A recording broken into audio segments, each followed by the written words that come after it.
direct feed for all that is sports. Tip it off, we're live from the jump. Full court pressure when the baseline thump. NBA nights, WNBA shine. College hoops madness when it's bracket time. Men's game, women's game, every big take. One pass, one steal, one slam. Summer league dream fever, worldwide Olympic gold with the game on the line. From the paint to the three, from the post to college history. Every league, every team, fast break brings that hardwood dream. Fast break, run the floor, let it fly.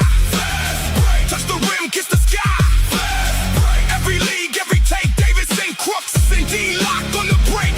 Fast break, from the court to the street. Fast break, bringing hoops with the heat. ID Sports Radio, locked in. Of course, your direct feed for all that is sports. Dentarius, Locke, locked in. Davidson, Crooks with the courtside spin. Breaking down the stars, the grind, the crown. Fast breaks, got the whole game locked down. WNBA battles, NBA lights, college rivalries, tournament nights. FIBA, Olympics, Summer League shake. If it's hoops, we got it. Fast break. This is Fast Break with Davidson, Crooks, and Dentarius, Locke, i.e. Sports Radio. Your direct feed for all that is sports. Let's go.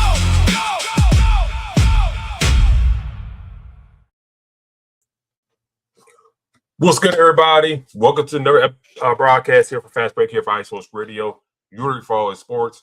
Got a semi-loaded show today for y'all today. So we're going to break down a lot of things today. We're going to talk about the Kawhi Leonard trade being on hold right now with the Toronto Raptors. What's going to happen with that? What should the league do about it? You know, how soon is this investigation going to take? Because it's a lot of money involved in that deal, and don't know why the league's taking so long to do this if we're getting close to a year that this news broke as coming in September. So we're like a couple months away then when this story broke, and we talked about on the show that,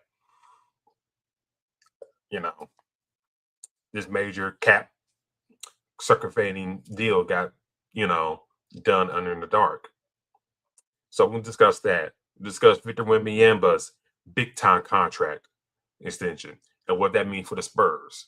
And then if D-Lock joins the show, we'll get his expanded thoughts on Jaylen Brown, because when he hopped on, you know, it's kind of got like a small take. So if he hops on a decent time, then we'll get his expanded thoughts on the Jaylen Brown trade and his thoughts and all that stuff for Boston and all that good stuff as well.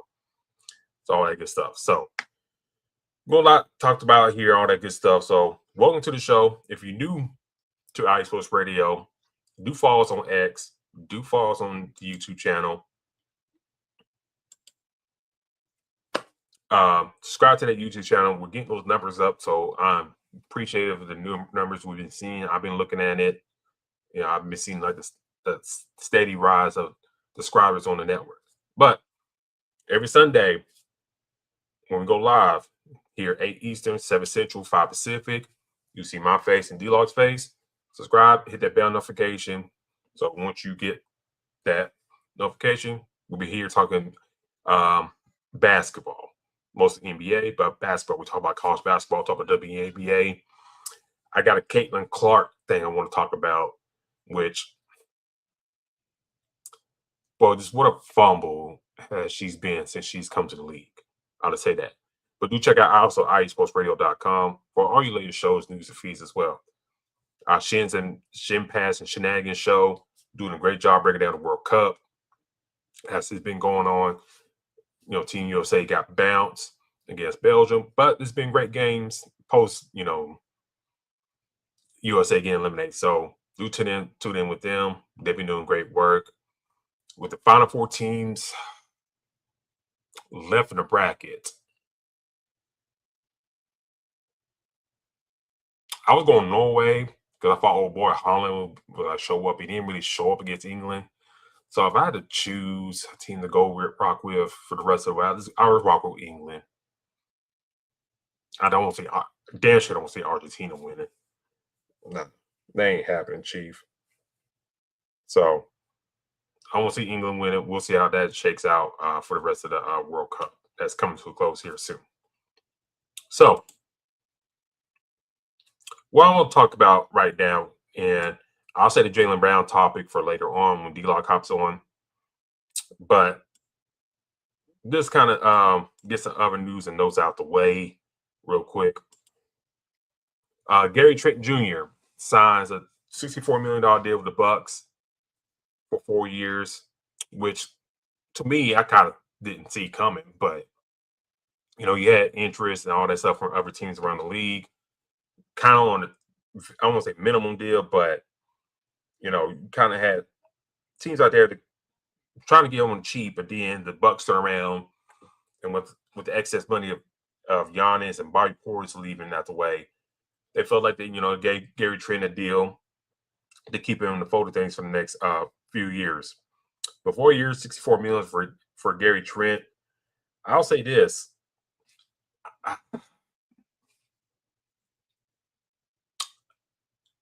It's like Milwaukee's trying to be competitive in a sense. You know what I'm saying? Oh, I forgot about this subject here. Oh, it's like they still trying to be competitive, but it's just like it's like where we going? All this stuff, where we going as a team? I know you're trying to reward Gary Trent and stuff like that for his, sacrifice and pay and all that. But if he's not moving the needle, then what are we doing here? Is it insurance for Tyler Hero, who I will talk here in a second? Let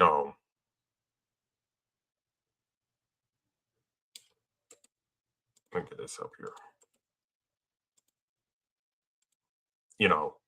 Is it fair to say that is it insurance for Tyler Hero, who's don't have the best injury history coming to the league, coming to the team?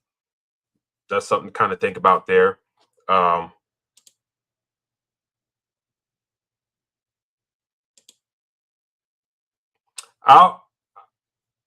get to it this second. Later on the show. I'm not saying. Okay, I'm gonna put it like this. I'm not saying she's a reason that they're popular. When I dive to my reasons later, I'm saying is like she's not really helping getting better than where it should be at. You know what I'm saying? We're in year 3 of her in the WNBA, and yeah, she's bringing eyes and stuff to the product, but it's just not. It's not. It should be higher than it should, and if she's not beloved as she should be right now in year 3 of the league. You know what I'm saying? So much so, I'll talk about later. We got politicians trying to chime in and get her protected status, which she got to come out and say something. You know what I'm saying? Like you can't have politicians come out and defend you on the basketball court. That cannot slide. Casual hoop head. That can't slide. You gotta admit that as well. Like you can't have politicians come out and try to make laws for you and stuff like that. That's weak sauce. If you got politicians trying to do that and stuff like that in the game of basketball and game of sports, then we lost the plot of Caitlin Clark trying to be the face of the league. You know what I'm saying? We lost the plot. And also the fact that, Adam Silver, the WNBA commissioner, Kathy Engelbert didn't have to say anything like that, kind of squash these things, says a lot, in my humble opinion.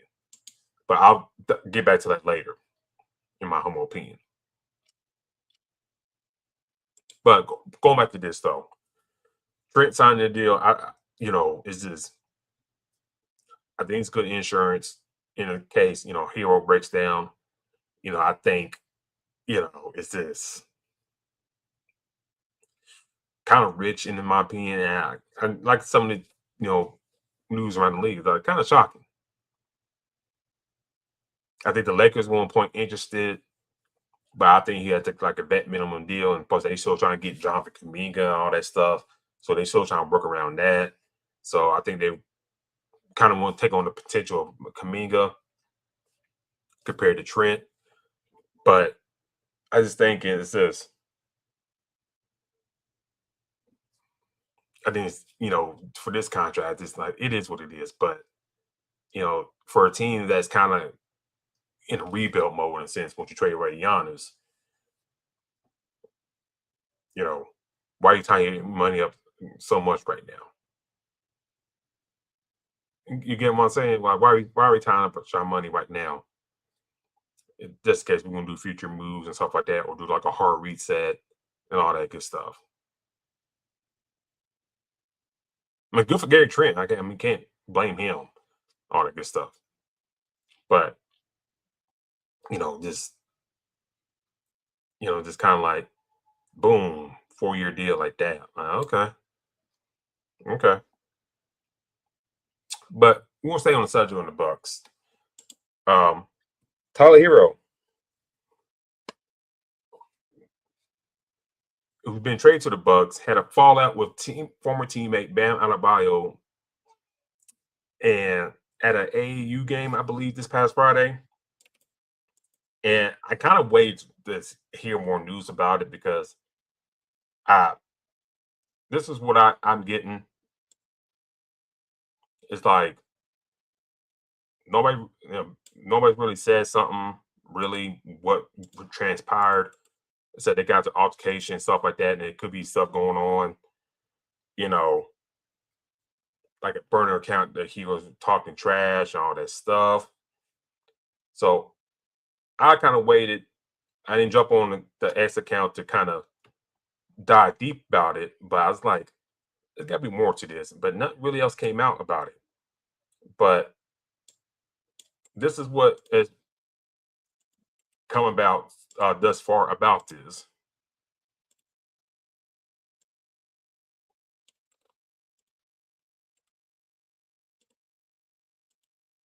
So Adebayo reportedly punched Hero after confronting him about a negative comment linked to a secondary Hero social media account. Now, these comments, somebody, as alluded to, has been on Instagram, and let me get this up here.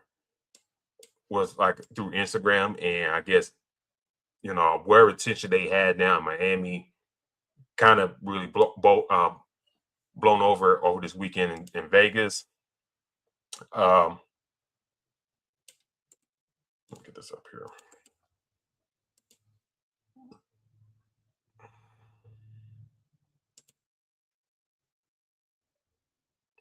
And then Hero saying he was also upset that Bam Adebayo stayed silent during the Giannis training investigation, which he felt undermined his value to the Heat. Which I don't know why Bam's got to speak up for you in that instance, but whatever. But I'll say this.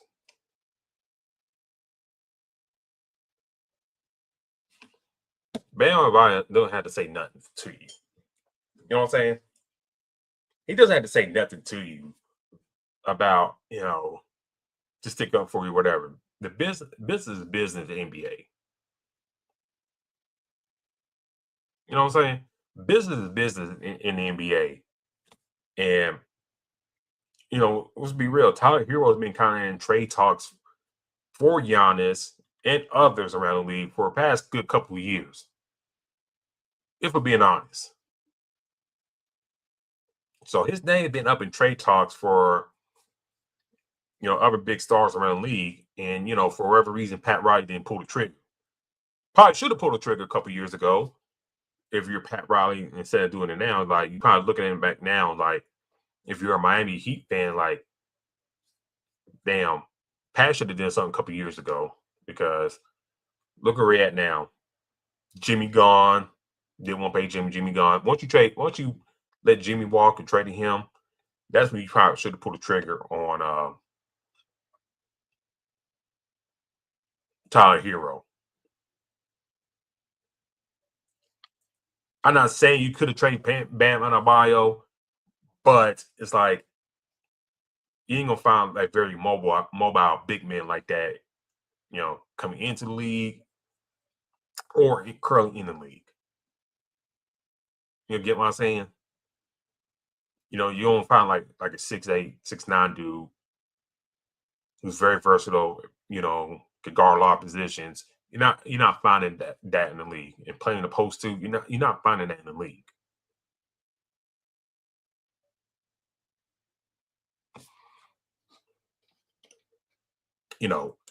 There's also stories, about Adebayo and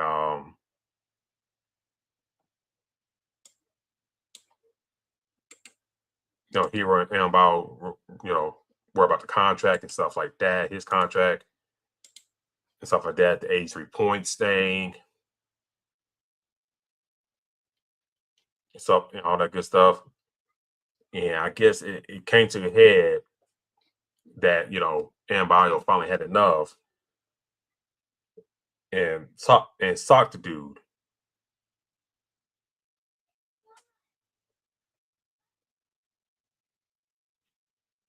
You know what I'm saying?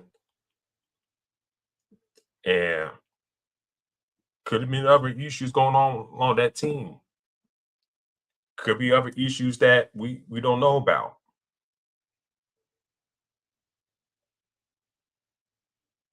Besides Tyler Hero being hurt, for a good past couple of years, could have been other underlying issues going on that team that kind of always kept him down around the playing part of the East standings. Very all valid questions and stuff like that. Just talking, spitballing. And not everybody that comes in the league and stuff like that. You got y'all don't have to be friends, all that. It's been discussed about, about the NBA and the league and stuff like that for years. And all these guys, just, workmates and don't really do much off the court. We get that.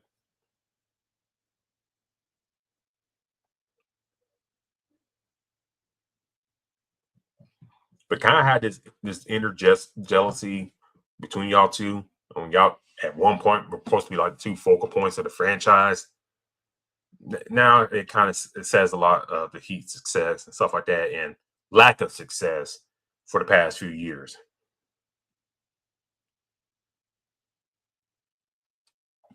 Let me make sure I got this right.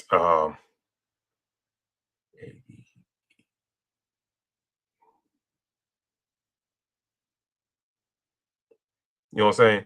So let me be sure I got this right first. Hang on a second.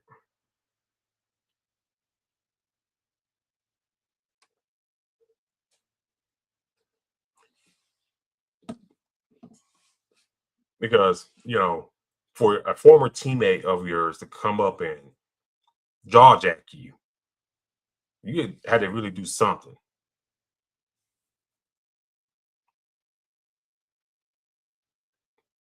Bam's new teammate, Bobby Portis.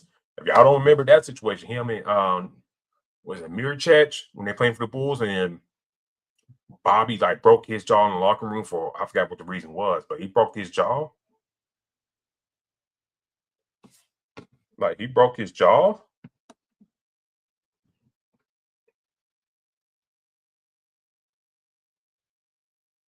And then someone showed that Miracek, after his contract in the NBA, he bounced back to Europe.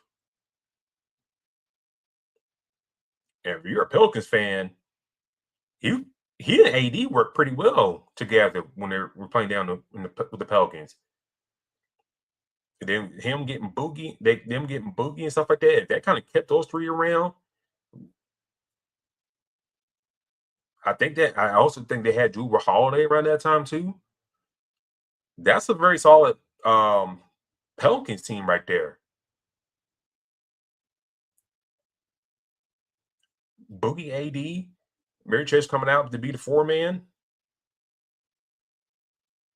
Drew Holiday, and then find the right shooting pieces around those guys. And Miracek can shut the floor and stuff like that, and Boogie as well. But you kind of get my point.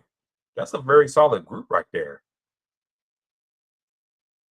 And of course, things don't happen like then. And Boogie tore his Achilles with the Pelicans, and he was never the same. And Mitch, like I said, Mitchell went back to Europe, and AD eventually bounced and all that good stuff. But you know, but seeing what this transpired and stuff like that, uh, waiting for the video too,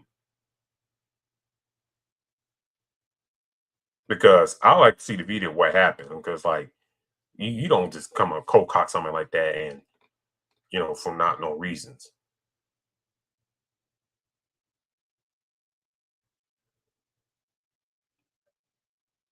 What's done. Well, I mean, what's done is done, but it's like Tyler Hero. I think he got interviewed, at one of the games, and he told me everything was cool. I thought, dog, you don't exchange words, and then boom, your former teammate just a few weeks ago just sock you in the jaw or punch you in the head or whatever. You know what I'm saying? Y'all feel what I'm saying? Like y'all like where beat y'all head, you can't just push to the sides and everything's cool. Yeah, you can front on TV, but you can't push that to the side like that. Like, no. You know what I'm saying? No, you can't do that.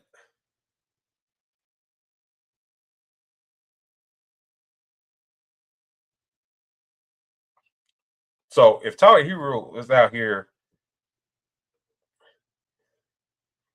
let me get this out here real quick.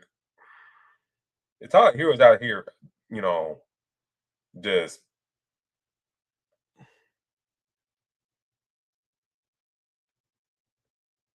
just talking shit, all that stuff, excuse my language, you know, all that good stuff. It's like, okay, handle your business then.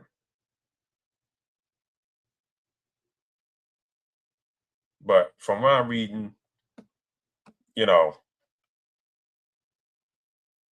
they probably both of those guys get fined, but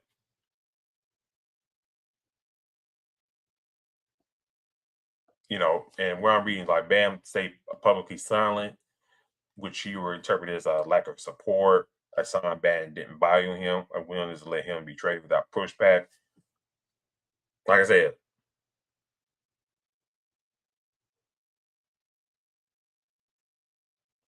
what's Bam going to do? And for Tyler, and Tyler got no business. Tyler got no business in the NBA. You got to know your age guy to be telling. I probably told you this multiple times. Like, hey man, this for the past couple years. Hey man, they might be doing for you for Giannis. Hey man, they might be trading you for Joel. Hey man, it could be trading you. Who else we can trade discussion? Maybe John Morant, Dame Lillard. Hey man, you maybe get traded for Kevin Durant. You know what I'm saying? Like this ain't the first time we've been hearing Tyler Hero in trade news. So I don't know what he expect to get out of Bam and all this. If we're being, honest,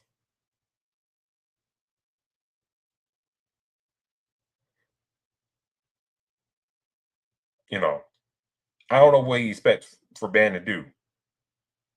And yeah, you got to know how Pat rolls. If we're gonna be real,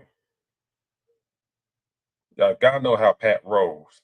And Pat's gonna do business to improve the team and for the team only.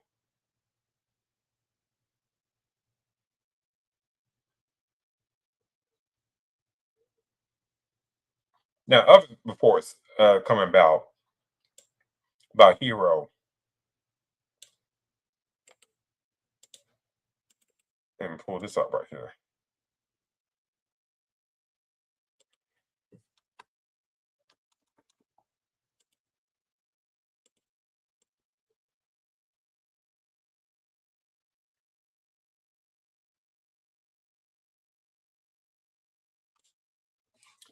Miami's internal frustration with Hero.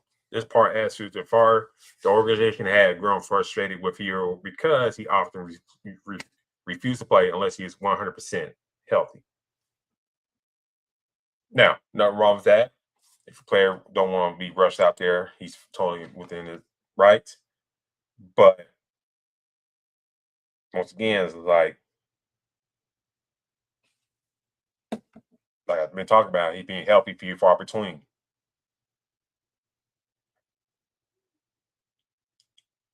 And I think Pat gave him a lot. I think Pat gave him a lot of grace, if I'm being real. And like I said, should have traded him 2 years ago.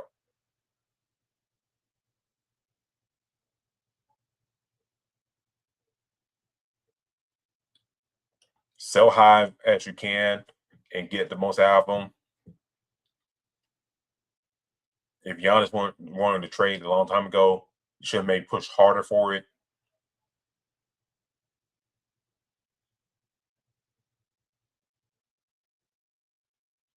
But for your Miami, okay, I get Giannis. I get one of the best players in the world. Okay, like I talked about last week about the Jaylen Brown deal and all that stuff. The Boston Celtics probably should have did more to get Giannis. If we're being real,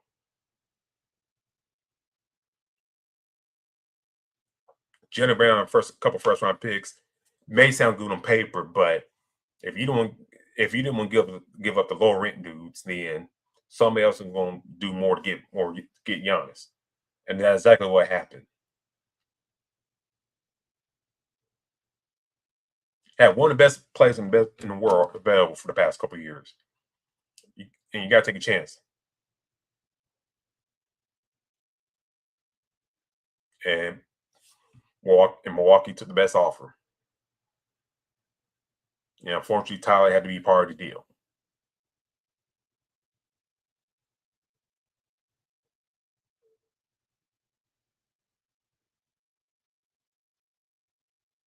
But we're talking about Giannis here. We're talking about Giannis here.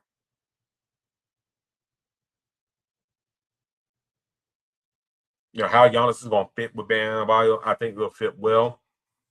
I think getting Bobby Portis is a nice big piece as well off the bench.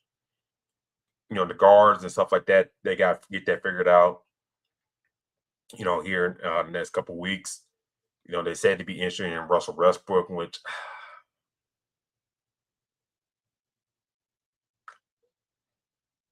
I don't know how that will fit with them. They need spacing with that group. Then you see DeMar DeRozan gets waived. Could he be interested going down South Beach? It's kind of hard sell there. And you're talking about if you had those two guys per se,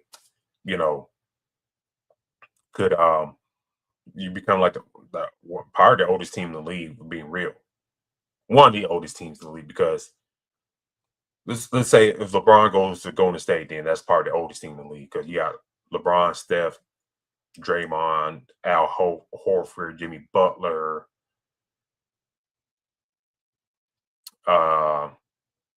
Porzingis. Yeah, all those guys like 30 plus.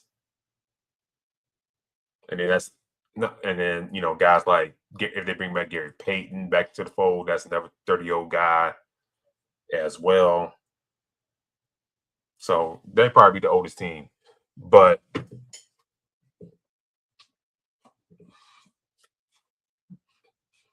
if they get those two signings done, then Miami probably be up there as well. Well, they will be up there.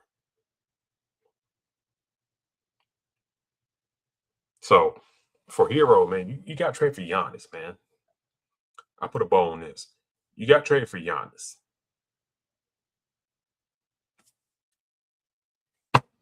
I mean, there's nothing I can say that you can say that nothing Bam can say.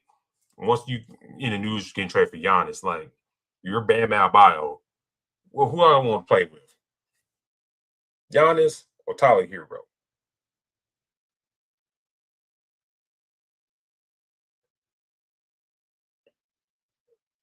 A guy I know right here, one of the best players in the world, and we could dominate down low. in the Eastern Conference that we could win at least 50 games.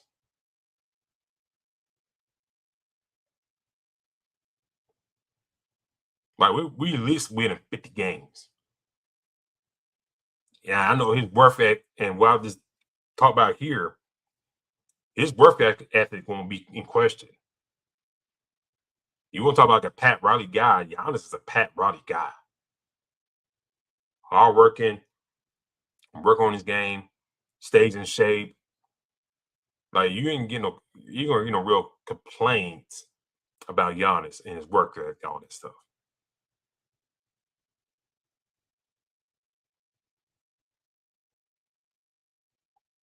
And obviously, you got Tyler Hero here that's been missed games the past couple of years. You know, his injuries has been a talked about thing.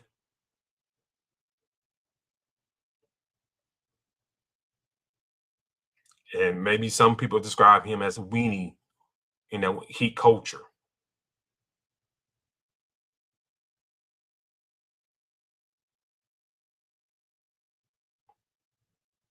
So y'all think about this. Giannis,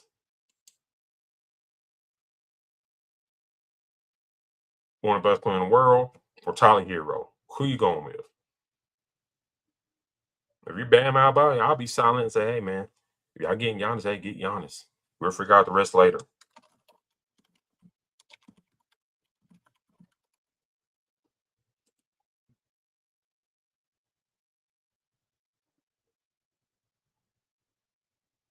So I'll just put a bow on that, like Giannis, Tyler Hero. Giannis, who probably fits better with the culture they do in Miami, compared to Tyler Hero. But I say for Tyler Hero, I mean, he gets to go home, play for his home state. So there is that. All right, we'll take a quick break. On the other side of things, give a LeBron update, then talk about the Kawhi Leonard situation and what should happen between the Clippers and Raptors, and what should they do about Kawhi, all that good stuff. So stuff to dive in as well. Also, Victor Wembanyama signed a big time contract extension with the San Antonio Spurs, but kind of doing a Spurs thing and holding back money.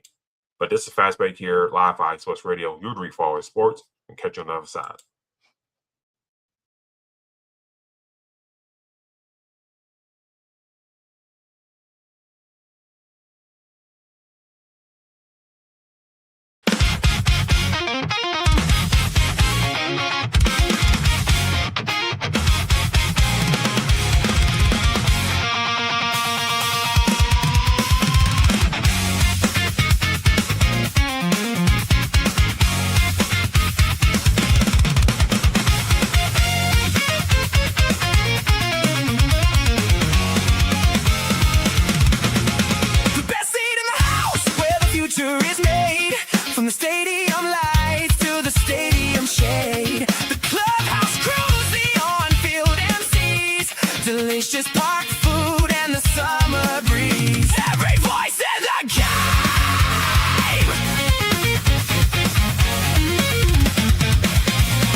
baby, on IE Sports Radio.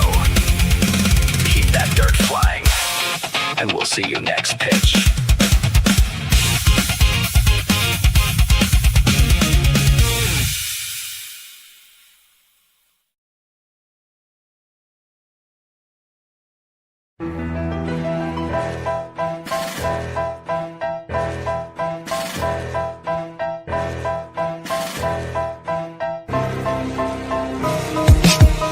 For the last 10 years, IE Sports Radio has been bringing you amazing content ranging from interviewing legendary athletes, coaches, and other authorized media personnel to building tailor-made shows dedicated to all major sports cities around the country. Make sure to follow us at IE Sports Radio on X, Instagram, Facebook, TikTok, and YouTube to keep up with the latest in sports and with all of our shows. Also, make sure to check out our daily updated website at iesportsradio.com. At iesportsradio.com, you can see our daily show schedule and check out all of our show pages with personal bios to learn a little bit more about each of our awesome hosts. In addition to our show pages, you can catch the iSports Radio blog, Hall of Fame, Fans of the Month page, and our merchandise shop including t-shirts, tank tops, caps, long sleeves, hoodies, and more.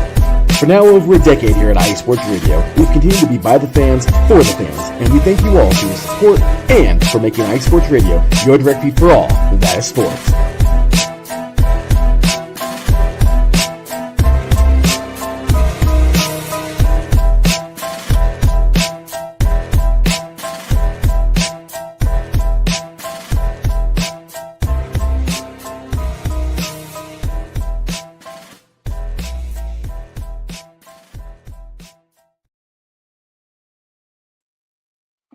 And welcome back to the show, ladies and gentlemen. Thank you for tuning in with us at Fast Break here for IE Sports Radio. You're the referral in sports. You see the tick right there. Follow IE Sports Radio on X and YouTube. And we missed to remember. Let me pull this up.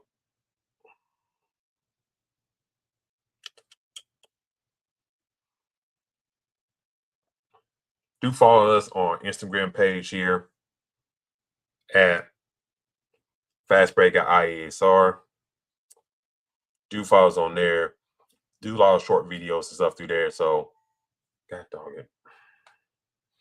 So, do follow us on there. A lot of great content on there. God dang it. Had this stuff on mute. But anyways, a lot of great stuff on there. A lot of topics, I will be restarting the NBA draft recap. I stopped around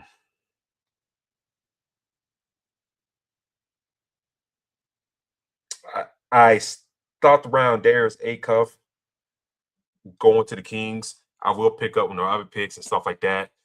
But I did chime in on the Lakers getting Cameron Carr and LeBron going to the Sixers. I did chime in on that. So those two picks were the last two I did in the first round because it was like long in the night and editing and stuff like that. I'll be up to 1 o'clock in the morning doing every pick as they went along the draft. So having said all that,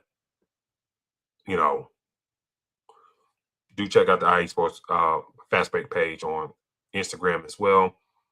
Do a lot of good stuff in there, all that. So,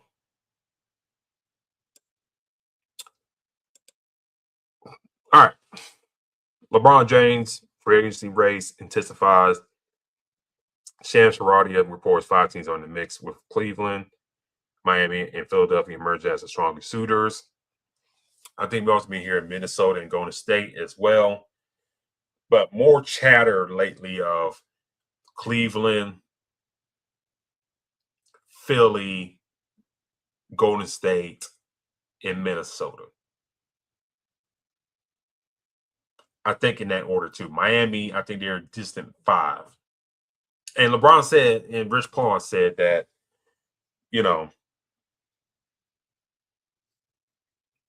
as stated that, money's not an object, all that good stuff, and he'll play for the minimum, which I would like to see. But, in my all honesty, I know LeBron has issues with the Lakers, but I feel like Things could have got done better around that. I'll say this as a fan of the Lakers, you know, and as a person who grown to appreciate LeBron, because I was one of those young people.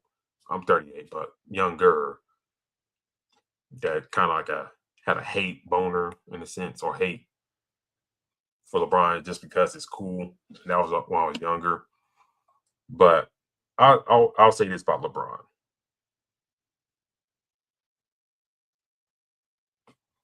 You know, as he went to the Lakers many years ago, and my old podcast, the Crooks Process show, when he signed with the Lakers, I said on that podcast many years ago, about 10 years ago, just about that. As long as he bring me one, I'm cool. Now, what I mean by that, like one NBA title.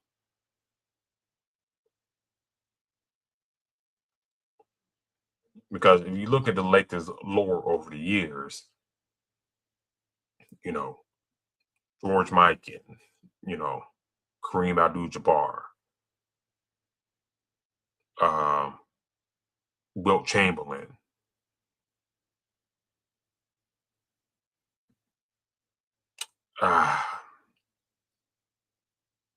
who else I could put in there? Shaquille O'Neal, Pau Gasol, and LeBron. You know, if you those guys right there, you know, they joined as free agents or trades, whatever. They at least brought in one championship. Now, some of you probably listen to it saying, why you didn't include Magic, James Worthy, you know, Jerry West, Kobe, you know, and others in that. Well, those guys were drafted. And don't give them a case saying that, you know, Kobe got drafted by the Hornets, all the stuff. The Lake, when they agreed upon that trade, you know, they told the Hornets, hey, we want Kobe, hey, we want this pick. We give you Eddie Jones, Bobby Divac for this pick, but make sure you draft Kobe Bryant for us. They made that deal in the draft. It wasn't post-draft, anything like that. It was during the draft. That draft day. So that deal was done during the draft for Kobe Bryant. Yes, he was drafted on paper by the Hornets, and which a lot of people kind of point out this past draft, like if these guys were going to other places, they're going to other places, why are we still doing draft rights here, so and so?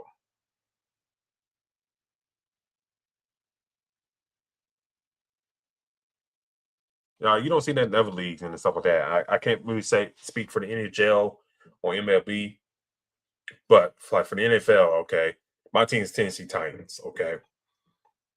You know, when they traded back into the first round this past draft for the kid out of Auburn, Falk, you know, I think who they trade with? Was it? Yeah, I forgot who they traded up with, but I think it was either Buffalo, one of those teams drafting late. Okay, whatever. It's not like saying it's not like, you know, the Buffalo Bills drafting Keldrick Falk. You know, they put the Titans traded up, the Titans name in there. Boom, they're trying making this pick.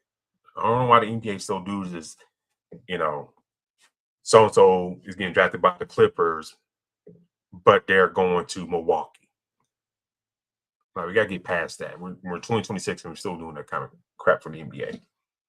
But anyways, back to what I was saying. I always said like LeBron got to bring his one.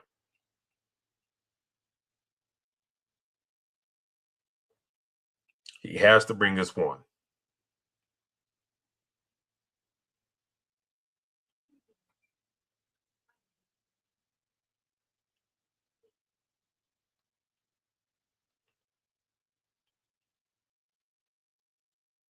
Yeah, hold on a second.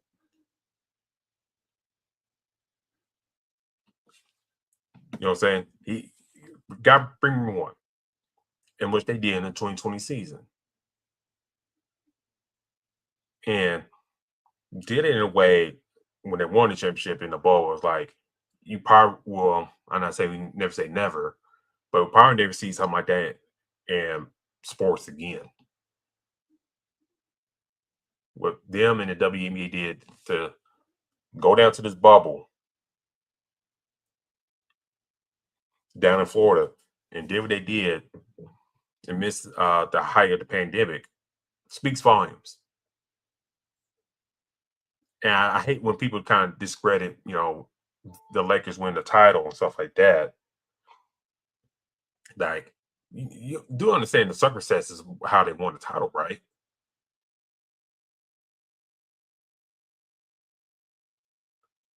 Like you ask them, like, wanting a good portion of the league to go down to the NBA, have all these rules, restrictions, daily COVID tests,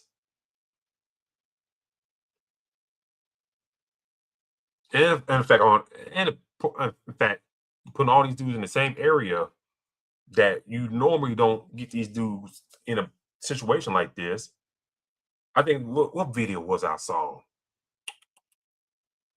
Was it Devin Booker and Donovan Mitchell? I think like what Devin Booker was sitting and Donovan Mitchell say, "Hey, Devin Booker right there, blah blah blah." You know, we just got done playing. Like you really don't see that stuff like that. We never saw stuff like that. All these guys occupying in the same space. Excuse me. Occupying all the same space like this.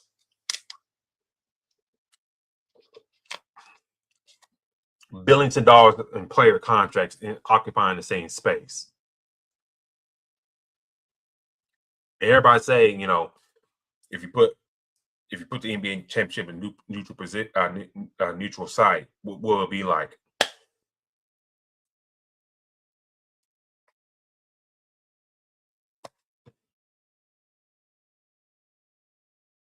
And we talking about like finish off parts of the regular season and going through the playoffs and the NBA finals. And people trying to discredit that, which I still think is blasphemous that they're trying to do.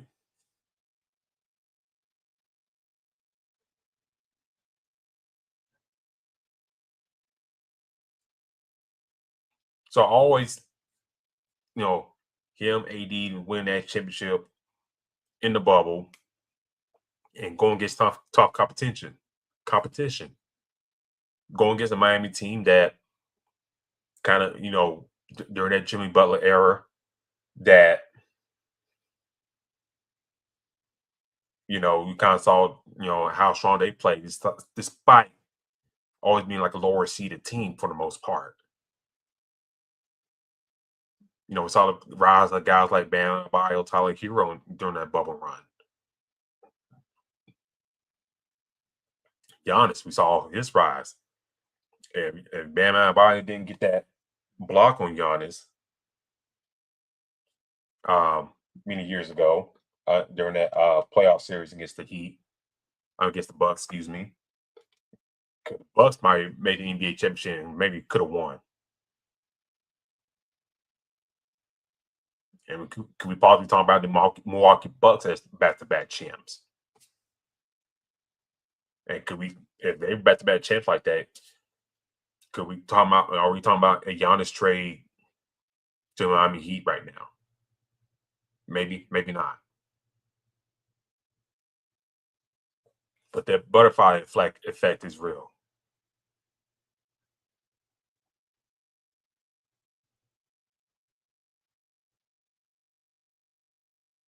So always salute LeBron for that, and kind of getting the Lakers out of a dark hole, in my opinion.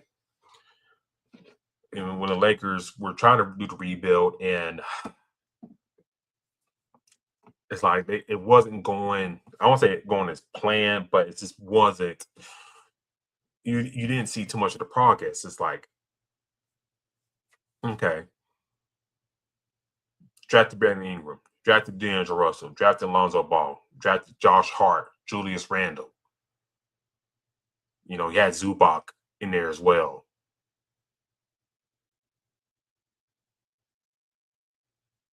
You know, Jordan Clarkson at one point, to let him walk to Utah.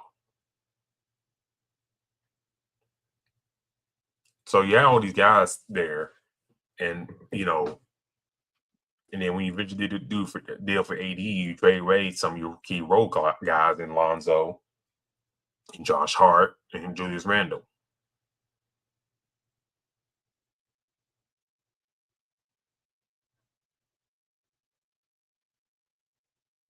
And then, you know, we win the championship. Rob Pelinka, for whatever reason, didn't want to keep that core together, which you had a nice, good core with them. JaVale McGee, Dwight Howard down low.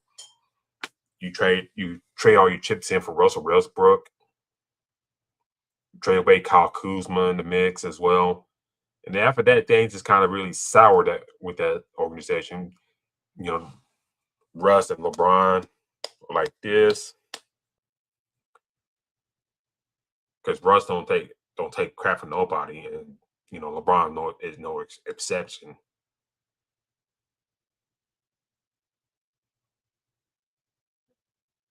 So, could things could have been better? Yeah.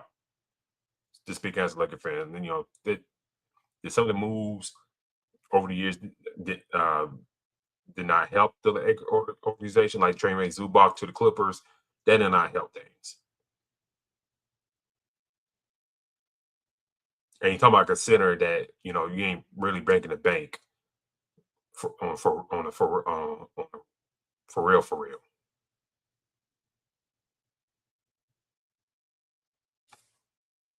You know, that's Rob Pelinka and Matt Johnson there. Like, why are we trading Zubac for? You know what I'm saying? And the guys we traded for him for, these guys didn't last much longer in the league anyway than Zubac. Look at him. He's like 2 contract extensions in deep, and now playing for the Pacers. And that's a center, you know, that Anthony Davis was scratching and howling about needing right next to him. Even though I think at times AD could have manned up and played center, but different time and day for that. But train right Zubac for nothing.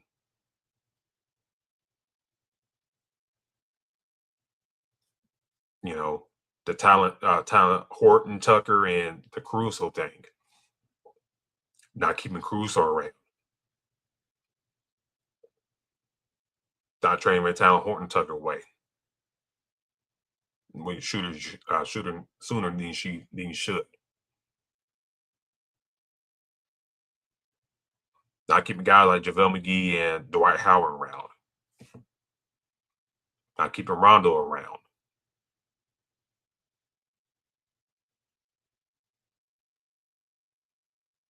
And he took some gambles, like guys like Marcus Gasol that didn't work out. I think he was on his last legs. You know, not finding a way to keep Andre Drummond around, in which I think he has signed minimal deals post Lakers. So you could have kept him around or gave him a nice, decent sized contract to keep him around. The bad drafting, the head coaches. You know, and despite all that, LeBron kept things afloat.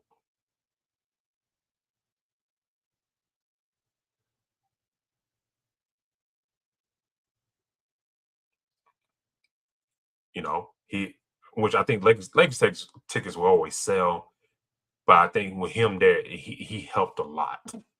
If you catch my drift, he kept him reveling in that part.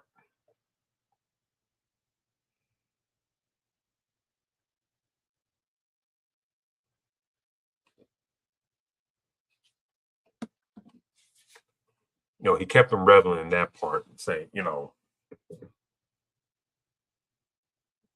just keep him afloat, keep him popular, all that good stuff. You know, You can't deny that.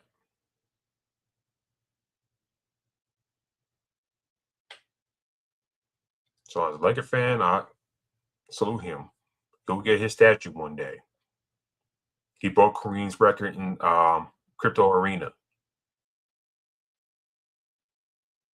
He brought a championship there. Was a Finals MVP. That's all. That's all I can ask for. A guy coming to an organization in his mid-30s.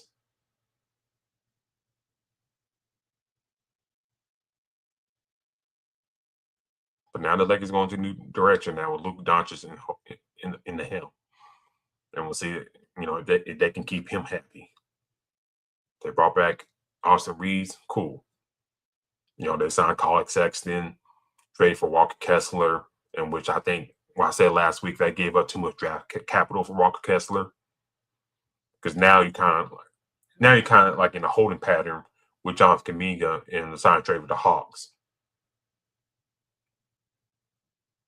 Like I was told Utah this, hey, we're taking on this dude contract. We'll give you a first round pick. We're taking more of the risk of this guy.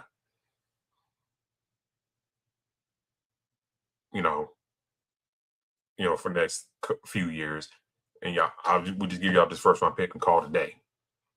And then y'all kind of use the other tradable first round pick to the Hawks to get Jonathan Kuminga in the fold.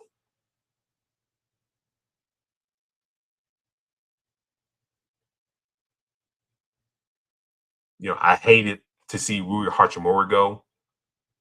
And see what he signed with the Clippers. I think, be honest, I think the better place probably keep Rui there.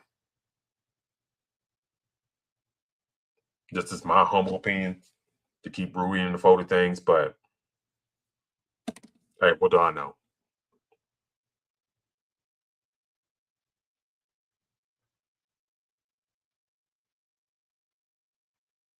But to circle back to LeBron, where he should go, I don't know. Last week I said Golden State because, yeah, you get to play with some of your boys, but also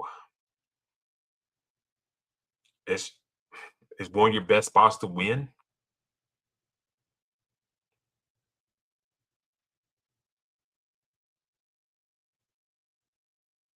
If he signs for the minimum deal or nice size deal, I think, let's be real. I mean, older LeBron who can still go, Steph Curry, Draymond, Al Horford, Porzingis when he's on the court, in which I'm surprised they brought him back.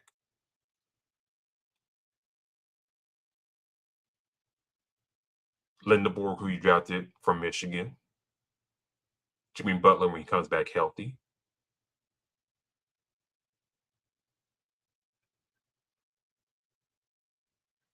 So you got a nice little crew there. But I think the better spot, kind of think about it now, the better spot may be Cleveland. Because I think they can hide him better. And what do you mean by that? Well, you got a nice front court in Jared Allen, Evan Mobley. You can stick LeBron at 3 spot. He'll be going back home. The backcourt is situated with Harden and Donovan Mitchell, who recently got a contract extension. So Mitchell's staying with this team for the next few years.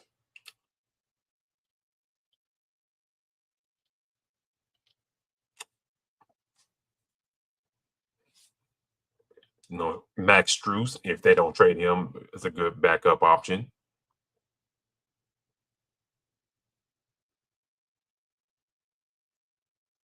So I'm looking at it like this: like if LeBron goes to the Warriors, cool. He won't pay his partners, cool. He's not really about chasing records or titles, cool. If he's going for a retirement and wants to be the last ride this year, I don't think it'll be happening this year. I think it'll be year 25, if we'll be honest. At 25 years in the league, I'll call it cap right there. Then I think he go to Cleveland for a 2-year deal.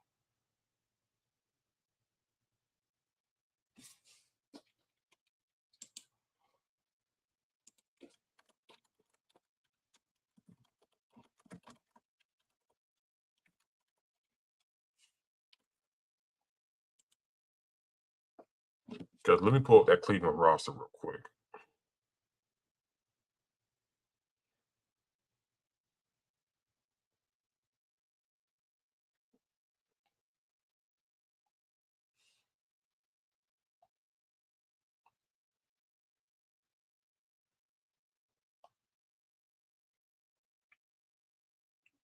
Now, mind you, when I'm looking at this roster, James Harden has not signed his contract extension yet.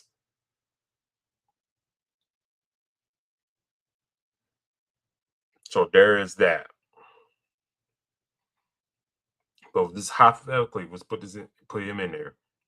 Struz, Jared Allen, Donovan Mitchell, Evan Mobley, Sam Merrill, Dennis Schroeder, Jordan Tyson. You brought back Thomas Bryant, Craig Porter, Tyrese Proctor. So, you know, I think that group can handle better. You probably somebody back like Tristan Thompson to just kind of be like a bench dude. But all it hinges, what James Harden does, which I think he will come back. But just kind of look at the roster. I think you can hide it better. Golden State, like I mentioned, I don't think you can do that with some of the guys you got on that roster. You really can't. And then, yeah, they got young guys like Moses Moody and whatnot. But I don't think Moses Moody's going to be there for the long haul. Pozinski, DeAnthony Melton, Real Reichard.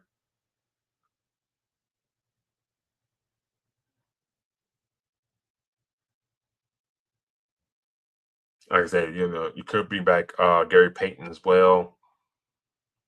And damn, just looking there, they got like cap holes for a lot of dudes. Damn. But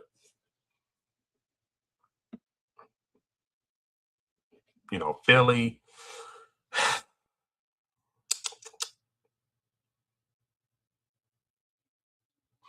Philly be interesting only because, yeah, you could play a lot of small ball with that group.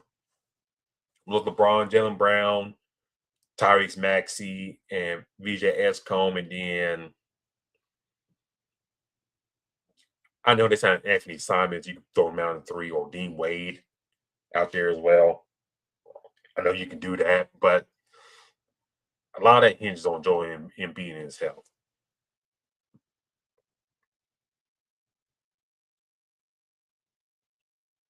I think Embiid's like the big difference maker. And if LeBron goes to a Philly, will that motivate Embiid to kind of get in the best shape possible and get the best rehab done for him possible?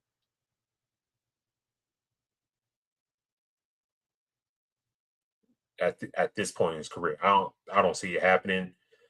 I said on the show about a couple weeks ago, if I'm Philly, I'm looking to trade Joel Embiid to kind of get out of that contract.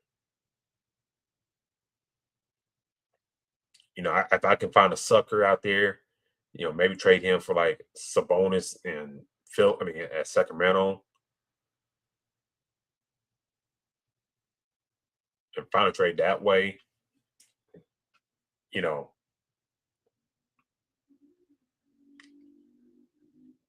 I'll try to do something like that.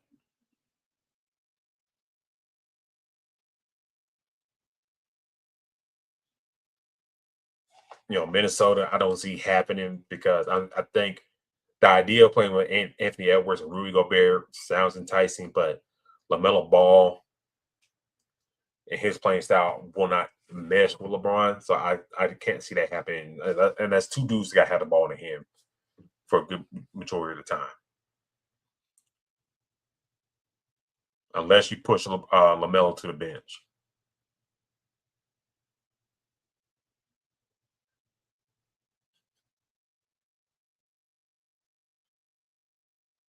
Miami.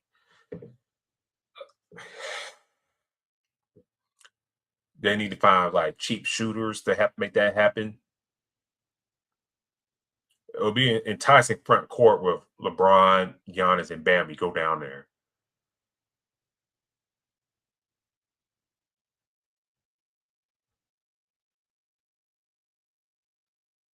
But like I said, either Golden State and Cleveland be the move if you're LeBron.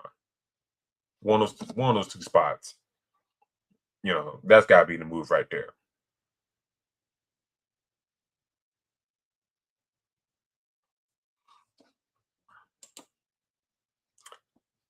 All right, but I think one of the main things I want to talk about is Kawhi's situation is doomed right now by one major storyline. And some of y'all don't know, Kawhi Leonard, as we talked about, got traded. It's on hold to the Toronto Raptors back to the Toronto Raptors for Brandon Ingram and Grady Dick and pick swaps and all that good stuff. But the trade's on hold at the moment because the NBA is still doing that ongoing NBA investigation into the alleged salary cap circumvention involving the Clippers, Steve Ballmer, and the defunct company Aspiration. Now, for some of y'all don't remember about Aspiration, it's like some, how can I put it, like tree hugging company, save the trees type of company.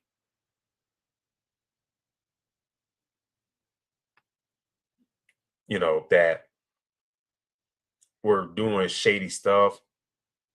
If you follow Pablo Torre, he did a whole breakdown of Aspiration and what they did and all that good stuff. Talked to former employees. It's like when they talked about it, like, when they did big money deals and stuff like that, they would keep on the hush about it. Wire transfers, all that stuff. Things just keep on the hush. And if some of y'all don't remember, other celebrities were part of Aspiration as well, like Leonardo DiCaprio, Robert Downey Jr., Orlando Bloom, who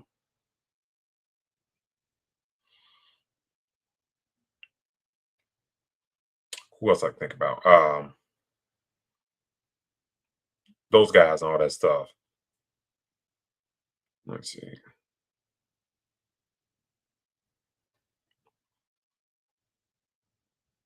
Yeah, Drake, Cindy Crawford. Yeah, those folks were a part of it as well. But I think the thing about those celebrities, stuff like that, and how they got their money and whatnot, they did like either like small little commercials or 30-second commercials, or they showed them planting the tree with this company. Now, the company, filed Chapter 11 bankruptcy, and like I said, faced major scrutiny on this stuff. The $28 million no-show endorsement to sign with for Kawhi Leonard, which I don't know who's that agreed upon with his uncle or him, or his uncle did it himself and didn't tell Kawhi, but Kawhi probably had to know to get all this money. Now, the deal was reportedly funded by Steve Ballmer to bypass the NBA salary cap. So all this happened because, Kawhi, if y'all remember, this is for him to re-sign back with the Clippers. You know what I'm saying? This is for him to re-sign back with the Clippers.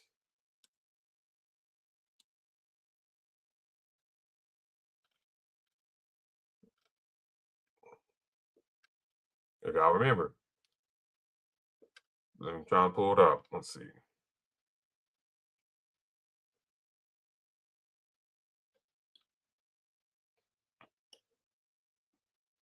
So I guess there's a agreed upon deal that Uncle Dennis did with the Clippers and all that good stuff. If they do this, all that, Kawhi will sign back with the Clippers. And as we discussed on the show many times, Steve Ballmer always wants to compete.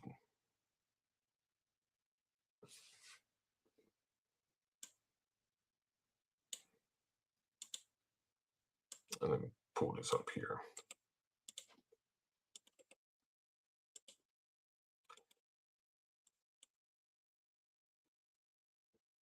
And then, like, the bankrupt company allegedly gave Leonard a suspicious no-show contract funded indirectly by the Clippers owner Steve Ballmer.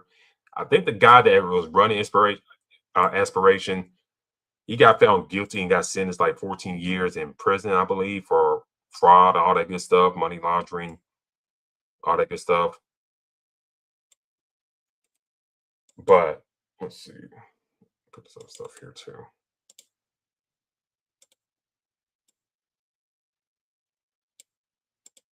And then the NBA determined whether this constituted off the books compensation, violating cap rules, penalties, if any, would apply to whichever team Leonard's on the time, making Toronto cautious.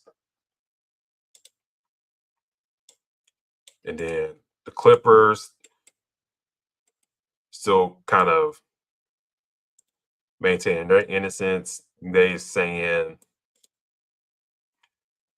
they are saying they're victims of founder Joe Sandberg, who has since been convicted, like I just alluded to. So, what does this mean for the Clippers and Raptors in this deal? I don't know. The NBA told the Raptors, if you take on Kawhi Leonard, it's buyer beware.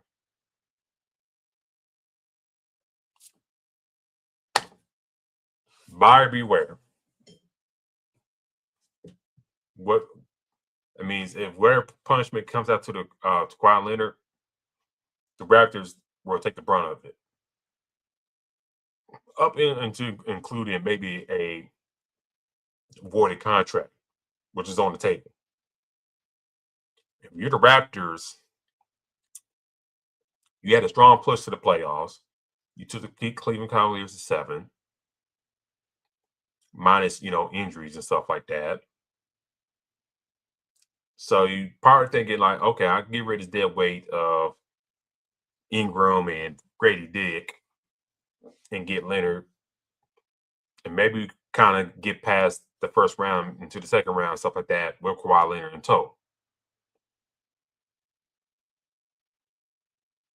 Now, if you're the Raptors, you kind of look at it like this. Should we take the risk? You're talking about a mid-30s Kawhi Leonard, a guy with this investigation over his head. It's a lot of risk.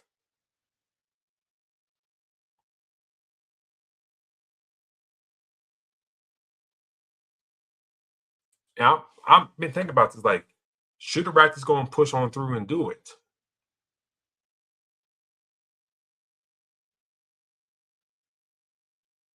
I know Brandon Ingram was an all-star this year, but I mean, he didn't factor much. And then, like I talked about last week about Grady Dick, and a couple weeks ago about Grady Dick, one of these kids that probably should have stayed in school. Like one of these kids that you push the one and done, but you throw him out to the NBA and hope he develops, but he don't develop the way he should, and probably should have stayed in school for another couple of years.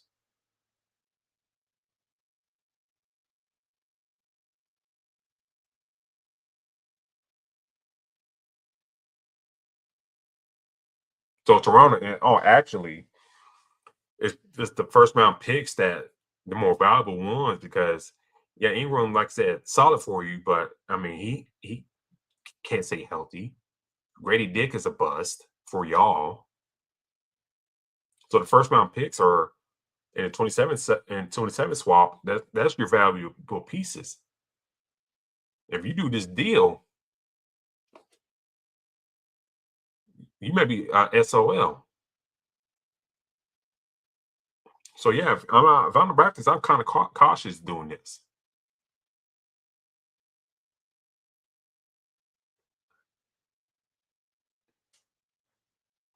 And for the Clippers side of things, it's like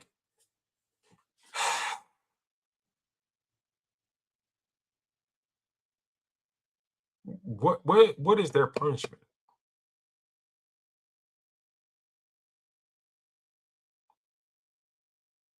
Like, what can their punishment be?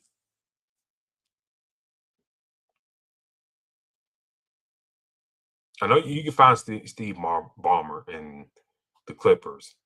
You could do that.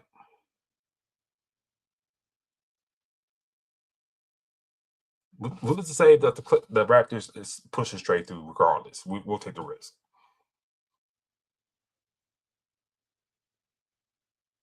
Then when they be come and say you can't handle those draft picks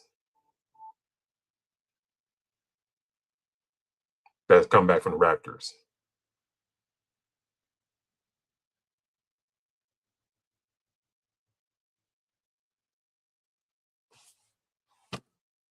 You know what I'm saying?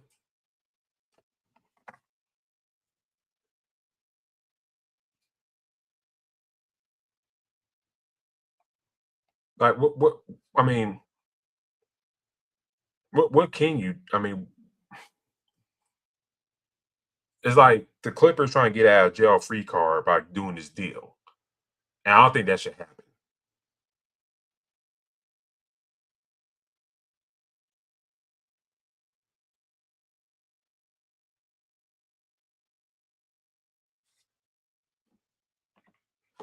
I'm not saying they would, but you kind of see what I'm saying. Like they're doing this trade to kind of get out of Kawhi's contract in a sense, and putting the brunt on the Toronto Raptors. And that should be right.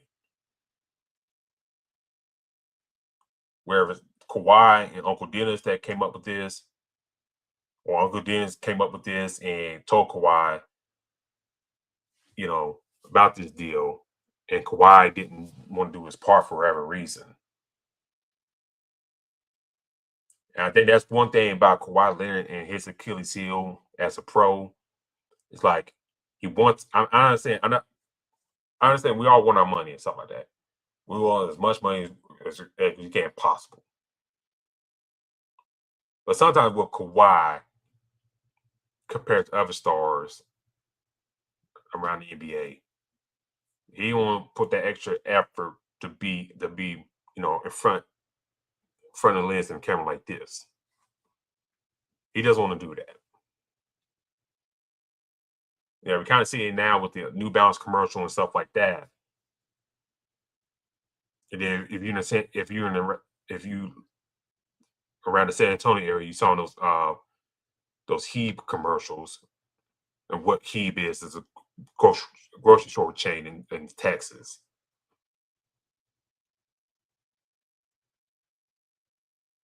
Which I could probably see it expanding like Buc-ee's here in the next few years. But anyways, having said that,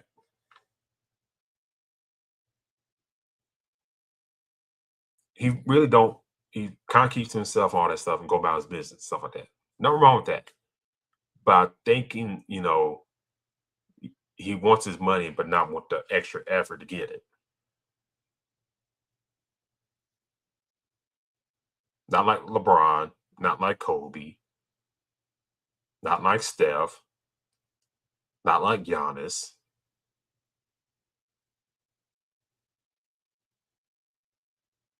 Jalen Brunson, those guys. Jason Tatum.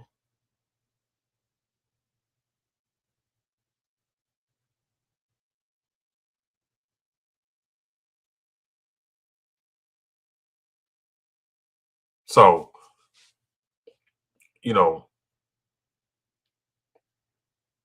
what a lot of people, say about Kawhi, like, if you all he had to do was like show he playing a tree or do a 30-second commercial, something like that. Showing I like to say the plants or something like that, the trees, all that. If he just did that, I'm not saying this investigation would happen, but the noise would be a lot quieter than what it is now. I'm not saying Pablo Torre will blow the story up, but if you're the Clippers and Kawhi, Uncle Dennis,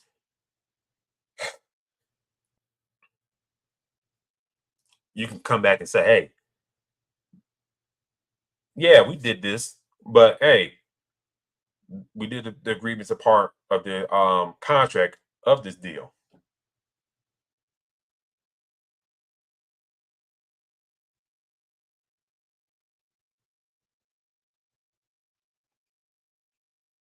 And that's what that's what we talk about, and that's what I think about Kawhi. Like, you do the extra step to be the man, or for these deals, endorsement deals.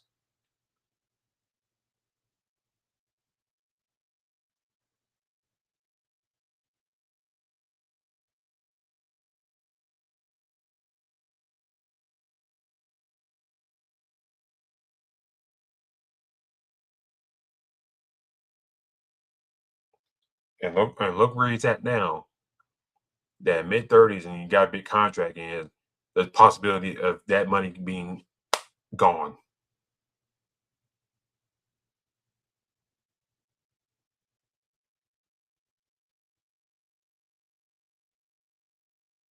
And it sucks to it be that way, but got him to blame, got him for his blame for this.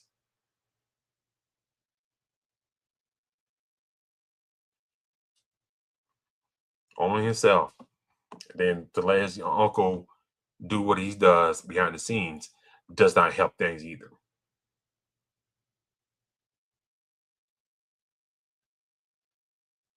I get, your uncle helping you out and stuff like that. Your uncle being a big father figure after your dad's untimely demise years ago. Which, by the way, that case is still unsolved.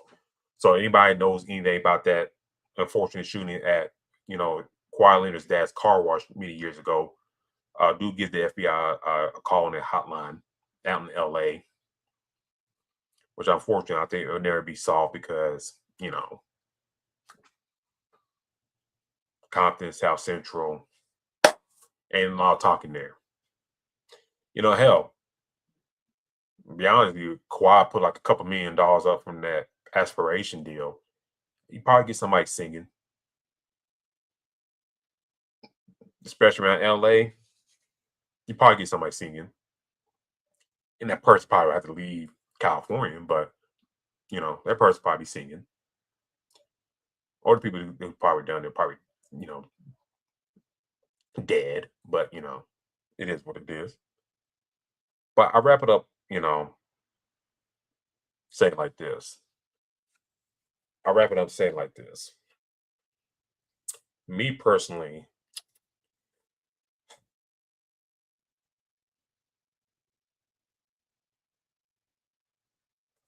I think the trade get pushes through.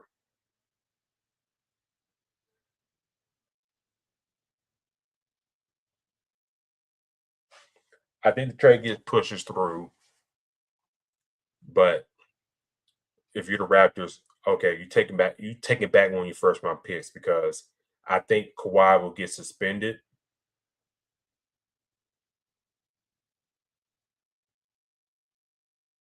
Because if you've already contract, then he can go to the Raptors for the cheap or somewhere else for the cheap and whatever, and go about that way.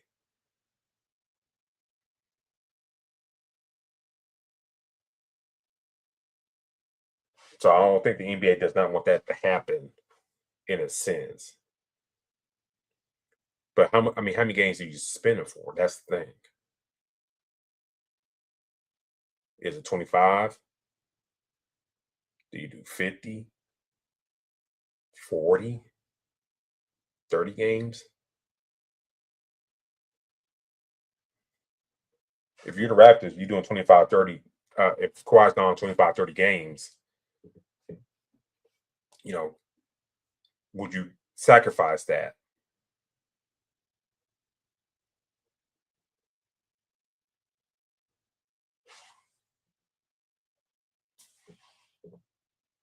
Knowing y'all structure and stuff like that, you still got RJ Barrett in the fold, Scotty Barnes, Emmanuel Quickly, some of the other guys you got in the role players you got in the fold. Would you probably take that risk? Probably so. If it's 50, that's when you kind of like, that'd be a hard sell. But okay, but think about this: if he's missing those games, knowing Kawhi's track leader the past few years, you have him well rested. Make sure you're going through his workouts. Make sure he's staying active, which he will be. But you get my point.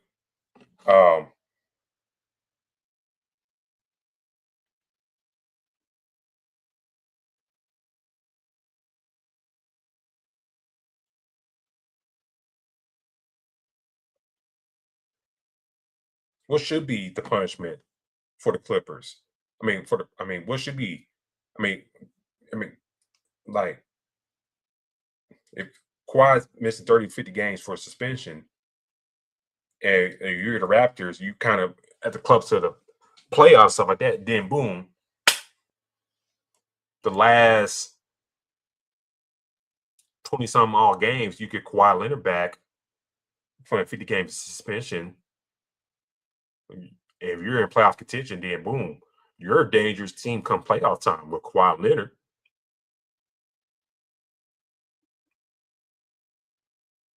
Think about that. If Kawhi missed 50 games due to suspension, and he comes back for the last 22, whatever,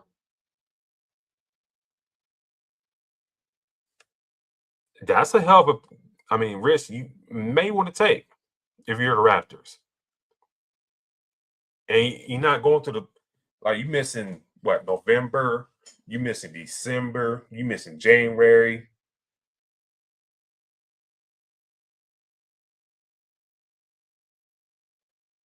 Excuse me, 30 games. So, but you get my point. Forgot 82 game season. I think 72, but those last about 32 games for Kawhi Leonard.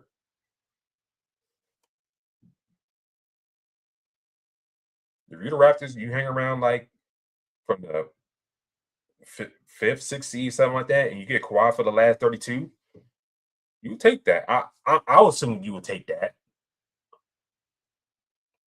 especially in the East, because you don't know, where LeBron's going to end up.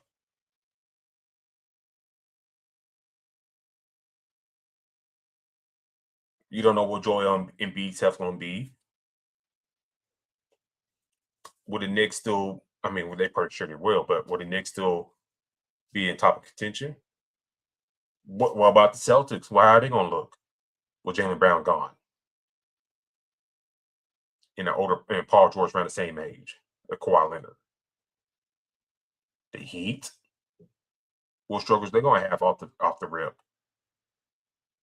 You kind of get where I'm going at with this. Maybe the Magic, they got a new coach, Cavaliers, Detroit Pistons. If you hang around there, even playing party, and then that last 32 game stretch right there with the fully rested Kawhi Leonard, who knows? We could be singing a different tune about the Raptors come playoff time.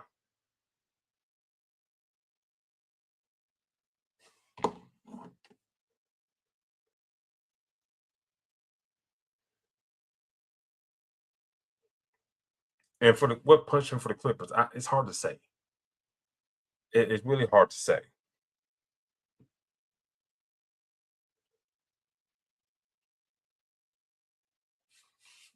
It's hard to say what the punishment should be and what's going to happen.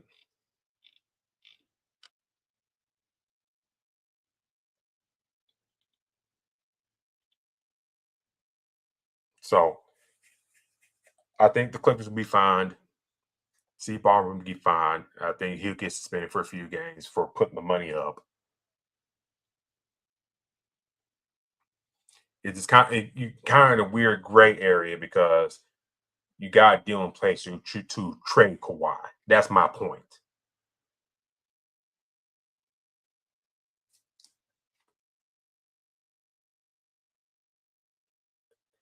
I think the other alternative is,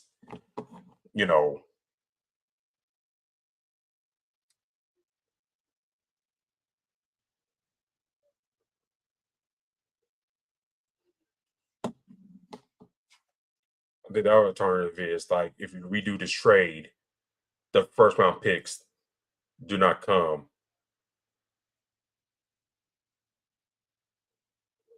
to the Clippers. You get Grady Dick, Brandon Ingram, that's it. And we may allow the pick swap. But the two unprotected first round picks, you do not get that at all. Because in a way, you still rewarding the Clippers getting two unprotected first round picks. And by that point, we're talking about 5 years from now, we don't know what the Raptors going to look like.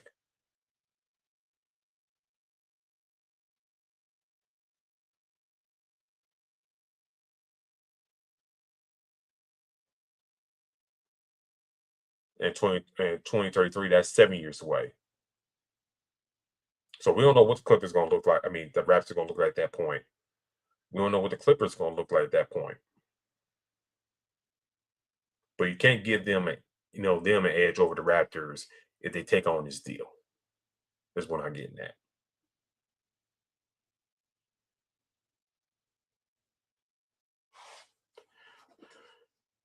Before I get out of here, Caitlin Clark and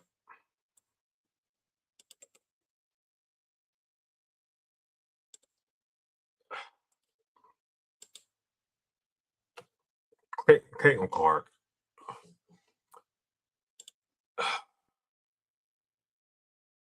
I want to say this. Y'all listen to me real good.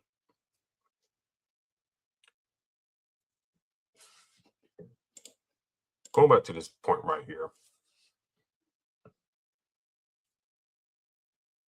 Yes, the WNBA has fumbled in the NBA because the NBA funnels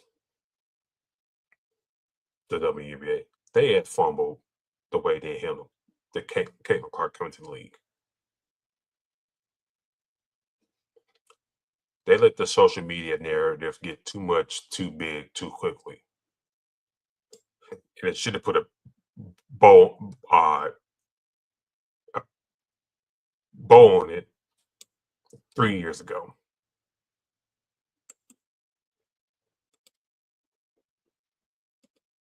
They say, all press is, good and bad press is press. But sometimes you got to curb some of that BS. Now, what I'm pulling up here is actual news.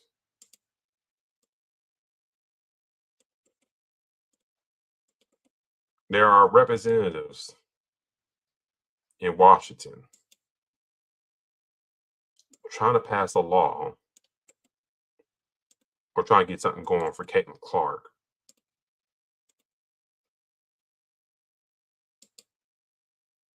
U.S. lawmakers have sent a formal letter to the league criticizing repeated unnecessary physical hostility and violence toward Clark, citing hip checks, eye pokes, and throat strikes.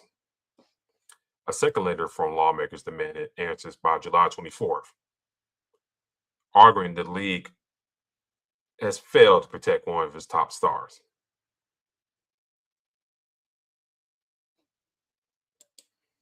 CNN commentators criticized lawmakers for using Clark's name for political points, highlighting how her popularity has become cultural flashpoints. And please don't come at me about CNN and all that stuff. I don't care. I have no political affiliation, nothing like that. So don't call me like fake news, whatever, blah, blah. I don't give a crap about that. I really don't.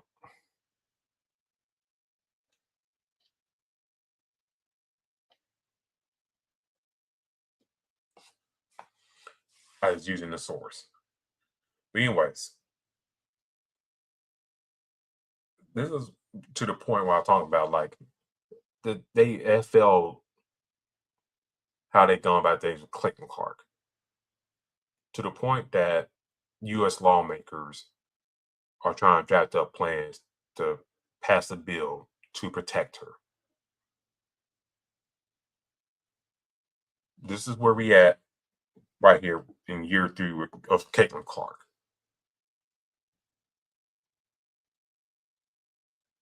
I should be talking. Pull it up real quick.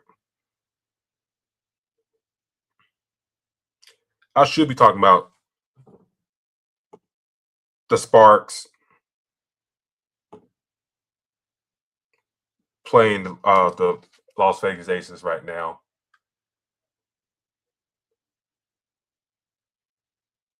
I should be talking about that.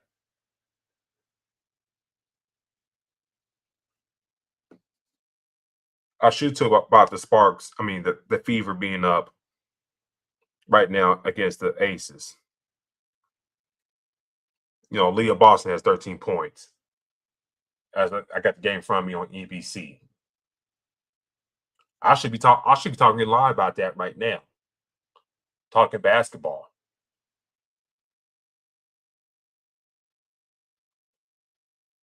I should be talking about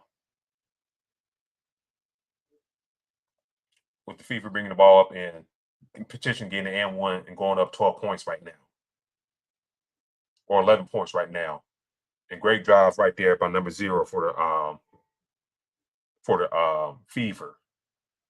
I can't see her name, but I should be talking about that. About Kelsey Mitchell, who got 13 points, 1 assist.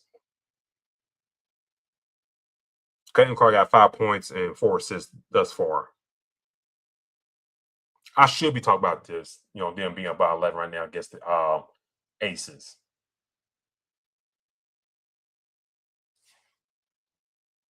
And Asia Wilson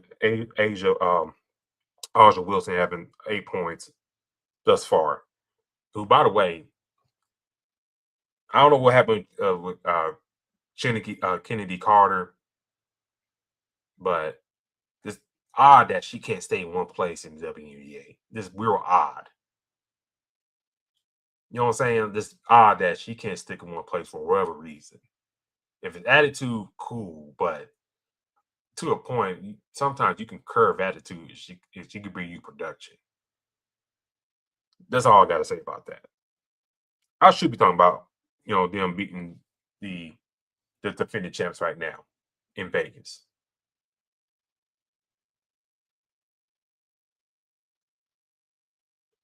But I'm here talking about Clinton Clark getting defended by U.S. representatives in Congress.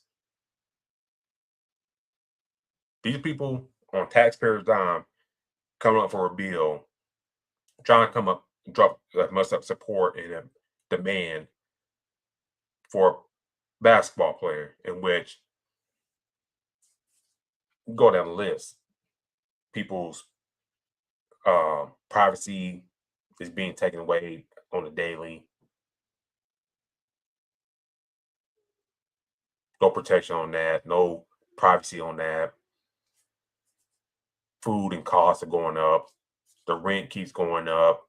Healthcare still a major issue.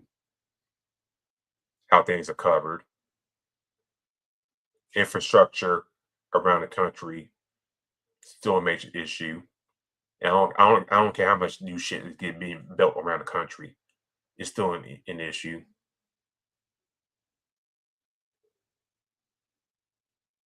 Your data getting sold off to these big companies. Data centers just popping up everywhere out of the blue.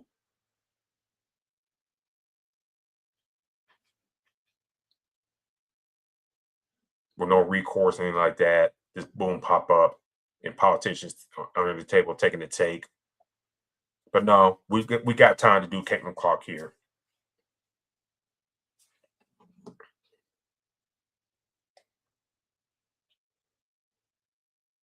No, the league is just, and these lawmakers just trying to protect, what basically call what it is, the great white hope of Caitlin Clark. It could be controversial if I said that, but let's be real.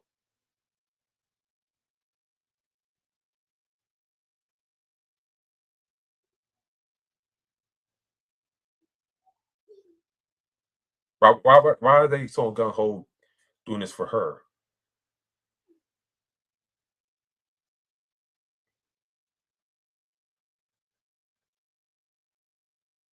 And to the comment earlier in the show,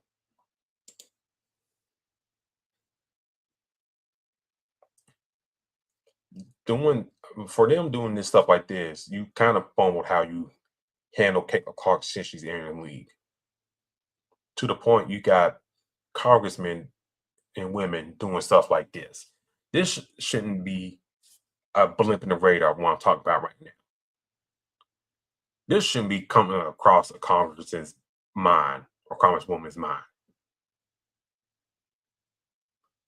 I should be talking about the Aces and Fever right now. Now, some of y'all can come out and say, you can talk about it right now. Nobody's stopping you. Yeah, true. I should be talking basketball, but every time a subject comes up about Clayton Clark, it does not revolve about straight basketball.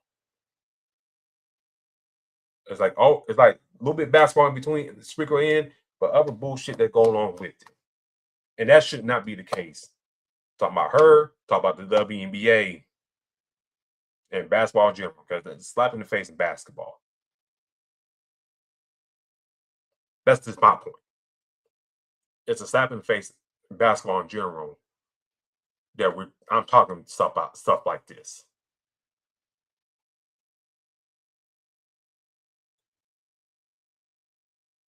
Yeah, Caitlin Clark brought odds in the WNBA, but it should be more. I like her game. Do I think she could be better? Yes. Do I think she bitches and moans too much? Yes.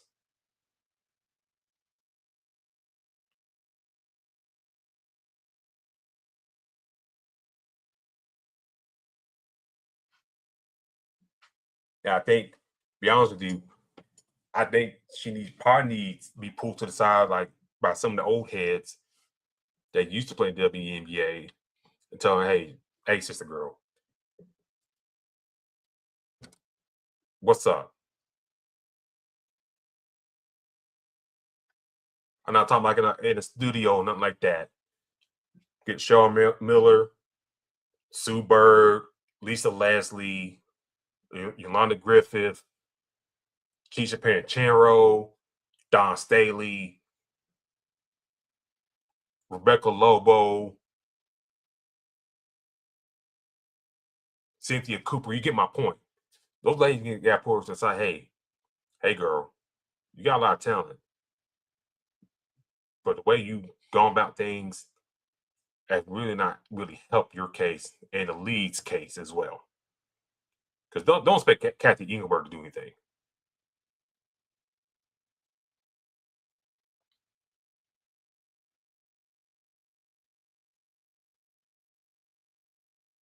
But this is where we at right now.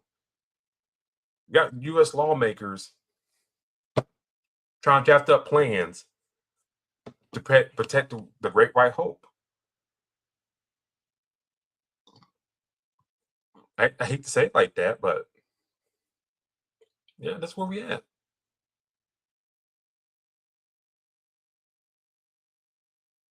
And then you got like certain people, like even me, like damn, I'm counting the minutes until Juju Watkins come to the league.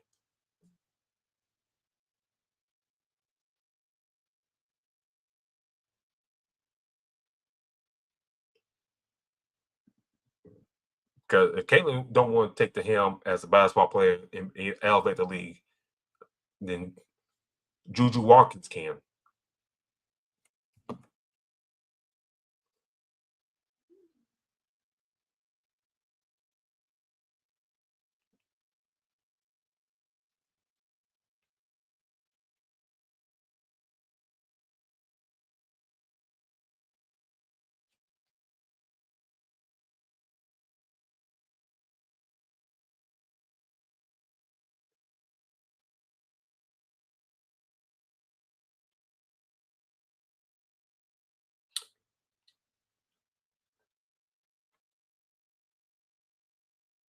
You know what I'm saying? Like look where we're at right now.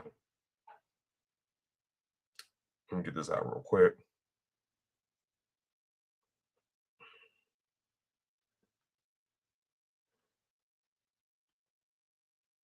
I should be talking about straight basketball, and I'm doing BS like this. I should be talking about the Fever for being up 11 in the second quarter, but I'm not. I'm talking about Caitlin Clark and off the court stuff. Caitlin Clark and the on the court stuff that we ain't talking about her scoring, passing prowess. We're talking about other shit. We're talking about the Liz Thomas, flagrant foul that she got. What are we doing here? Like casual, like to the comment here. I get his point to a degree, but come on, dog.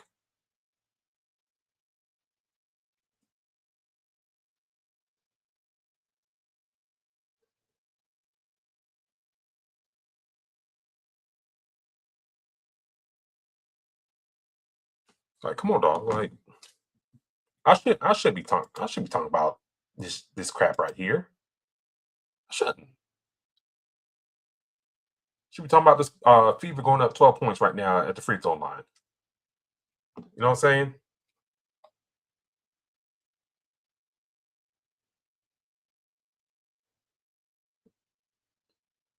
With Kelsey Mitchell back in the line, should be talking about that. She should be talking more about Kennedy Carter, not sticking around with the defending champs.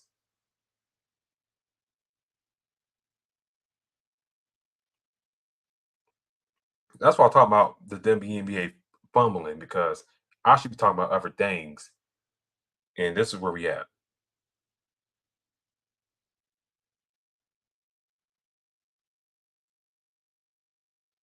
Sophie Cunningham getting more positive press at the USC event than Conor McGregor.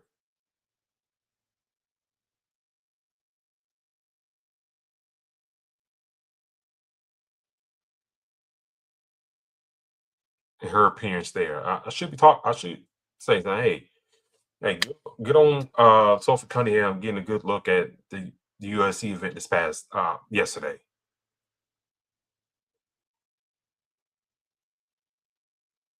I hate her like being a ring girl like that. It'd be great to just show in the crowd and whatnot. If that's what you want to do, that's cool and stuff like that. But I prefer her being in the crowd, being a nice representative for the NBA, not the WNBA, excuse me. Like today, the Wings, they won 96-91 against Chicago. Paige Buchers, 22 points, 11 assists. Shepard, 19 points, 10 rebounds. Ozzy Fudd, 16 points for her.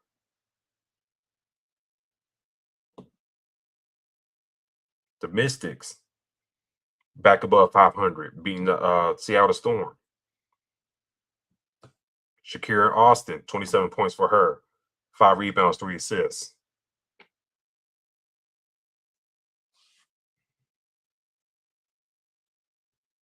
Lauren Betts off the bench, 11 points, 3 assists. And then the tempo, 30 points for Marina Maybury. Her hot scoring still going strong right now.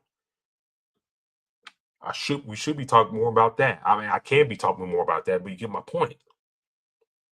It's like I want to talk about WNBA discourse on this show and whatnot, and through the show's Twitter account about Caitlin Clark, about Angel Reese and others. But I'll talk about the other two right there, Angel Clark and Angel Reese. It comes a shit storm. So much so you got folks like Jason Whitlock turning on Caitlin Clark and praising Angel Reese more. Now we know why he's doing that. He's probably trying to play both sides of the fence. But you got freaking Whitlock doing that type of crap. And I don't want to be talking about basketball in the same breath with Jason Whitlock trying to talk basketball. I don't want that. I'll be honest, the NBA should not want that. And I don't care y'all say Whitlock been doing this longer than you have. Yeah, it's true. I remember him when I used to live in Kansas City. I remember that. He used to write for the Kansas City Star. I remember reading his articles.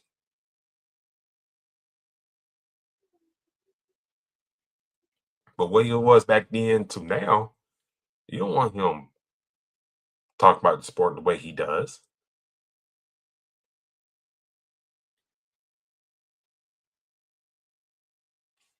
You don't want that if you're the league.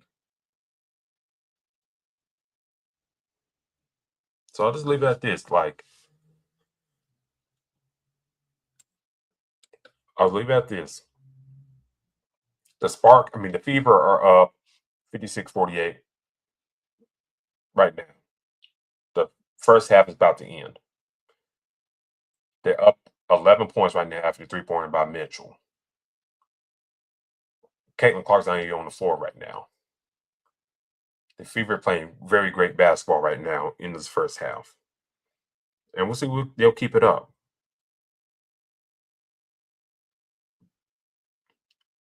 But this is why I should be talking about WNBA instead of lawmakers. A good dozen of them talking about trying to set rules and trying to protect Caitlin Clark. That's bullshit league. I don't got their names in front of me, but if they're representative in your state, you should hold their feet to the fire among other issues going on in this country.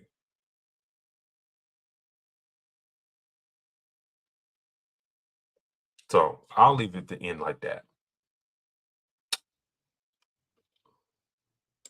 I know I didn't get Victor sign this big deal, but he signed a 5-year deal worth $252 million. I'll do like a short vid on that on the Instagram page, talk about that deal and whatnot. But I think D.R. is not going to join us here tonight, so I'll go and get this rolling right here. Couple of things to note. Okay, I'm going to play this by ear. There won't be a show next week. Okay? For the next couple of weeks, there won't be no show. Okay? I'll put that out right now. Having said that, I'll talk to head man Larry Bean. If LeBron happens to sign, we will do another show. When that will be, I don't know.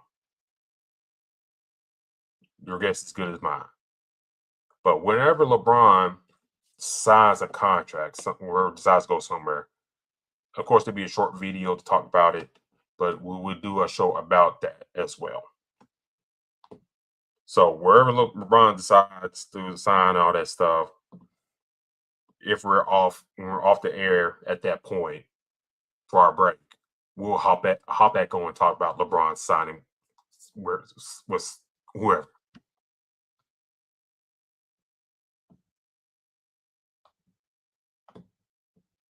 So do keep that in mind. So wherever LeBron signs, we will do a show on there.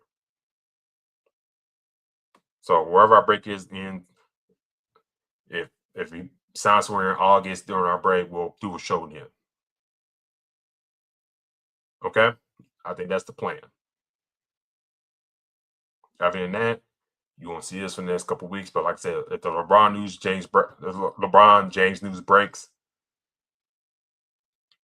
after tonight and whatever, we will do show that following Sunday. All right.